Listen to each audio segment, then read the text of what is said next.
안녕하세요. 준일교 목사입니다. 2023년 6월 19일 월요일 새벽 묵상을 시작하도록 하겠습니다. 오늘 우리가 함께 보실 말씀은 로마서 11장 13절에서 24절까지의 말씀이고요. 제목은 하나님의 인자하심에 머물라입니다.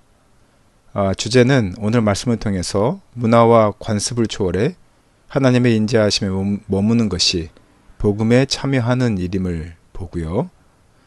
또한 핵심적으로 우리가 이런 질문을 하게 될 텐데, 문화와 관습을 거스르기 위해 하나님의 인자하심에 머물러야 하는 그 이유가 무엇인지 살펴보도록 하겠습니다. 오늘 본문 말씀은 이스라엘의 미래에 대한 설명이 이어지는데요. 내용은 크게 둘로 구분할 수 있습니다. 첫 번째는 13절에서 14절까지의 말씀인데, 그 전절 11절에서 시작된 비유대인의 구원과 이스라엘 미래에 대한 설명의 연장으로서 비유대인을 향한 바울의 사도직을 소개합니다. 둘째는 15절에서 24절까지인데 11절에서 12절에서 말한 비유대인과 유대인의 관계성을 통해 구원 계획을 부연 설명합니다. 이 부분은 유대인의 회복에 대한 15절 16절과 감람나무 비유를 통해 비유대인, 즉 17절에서 22절까지 나오는 비유대인과 유대인을 경고하는 23절에서 24절로 또 세분해서 나눠 볼 수 있습니다. 좀 어렵긴 한데요. 다시 한번 본문 말씀을 보면서 좀 더 깊이 묵상하도록 하겠습니다. 바울을 이방인의 사도로 부르신 궁극적인 목적은 유대인 구원이 있었기에 가능한 일입니다. 그들이 넘어져 이방인들이 하나님 나라로 풍성하게 들어왔는데요. 유대인마저 회개하고 돌아온다면 얼마나 기쁜 일이신지, 또한 충만한 일이 되는지 알게 되는 것이죠. 유대인의 구원은 죽었다 부활한 것 같은 새 창조 사건이 되는 것입니다.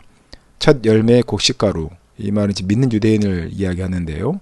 첫 열매의 곡식가루가 거룩하니 나머지 열매로 만든 떡덩이, 다시 말하면 믿지 않는 유대인도 거룩해질 것이고, 뿌리, 즉 이 하나님과의 관계에서 맺은 언약의 족장, 이 뿌리라고 한다면 그 뿌리가 거룩하니 그 가지, 즉 믿지 않는 유대인도 언젠가는 거룩한 하나님의 백성이 될 것이다 라고 오늘 본문 말씀은 이야기합니다. 신학은 빼기가 아니라 더하기라는 것이죠. 이방인들이 돌 감람나무라면 유대인들은 참 감람나무라고 비유합니다. 유대인들이 꺾인 것은 이방인들이 참 감람나무에 접붙임을 받아서 뿌리의 진액을 함께 받아 자라게 하기 위해서입니다. 그러니 가지들은 마치 자신들이 자라서 하나님의 백성 된 것처럼 절대 우쭐해서는 안 되는 것이죠. 뿌리, 즉 유대인 조상들이 없었다면 이방인들은 혼자만으로는 구원을 받을 수 없었기 때문입니다. 오늘의 내 신앙이 있기까지 주님께서 사용하신 사람, 교회, 공동체를 생각하면서 감사할 수 있는 성도 되기 바랍니다. 이방인의 구원은 하나님의 인자하심 덕분이고요. 유대인들이 꺾인 것은 하나님의 준엄하심 때문입니다. 그 인자하심으로 믿는 유대인들을 얼마든지 받아주실 수 있고요. 또 그 준엄하심으로 이방인들도 불순종하면 지킬 수 있습니다. 그러니 유대인의 가지가 꺾여 이방인들이 그 자리에 접붙임을 받았다고 해서 이방인들이 높은 마음을 품어서는 안 되고 오히려 두려워해야 합니다. 인자하신 하나님만 강조하면 방임에 이르는 것이고요. 방종에 이르는 것이고, 무서운 하나님만 강조하면 형식주의에 빠지게 되는 것이죠.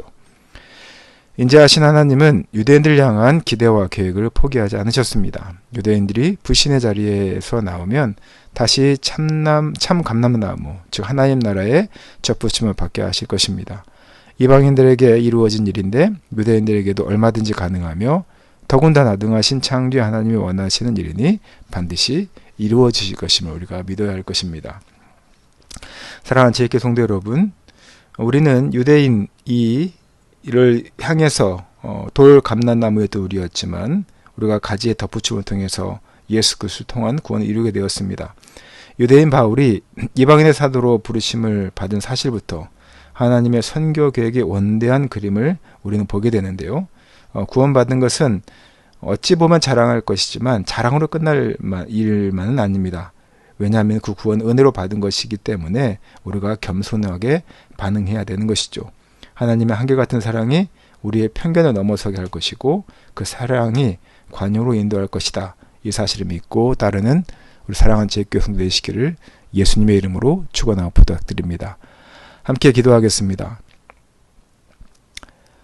이방인의 사도로 부름받은 바울은 이방인을 선교했지만 또한 자신과 같은 종족인 유대인에 대한 애틋한 마음을 가지고 있습니다. 왜냐하면 그 믿음의 뿌리가 유대인이기 때문에 그렇습니다.